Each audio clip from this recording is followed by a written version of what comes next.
with our company, if you do call us, I guess you'll know you are going to get a good, fair, honest assessment. And what we're so good at is how to speak the language with the insurance adjusters and the informing the homeowners of what's going on.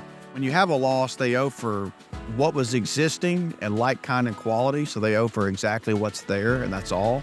But also anything that's not there that it should be there according to our building codes in the local municipalities. And it's, obviously not ever guaranteed, but, all the time we'll go and meet with an insurance adjuster, the same one or a different one on a certain loss, and, show them through our estimate and different documents why we think it should be replaced, and, go through the whole process with them and try to, prove to them what we have told the homeowner and what we believe ourselves.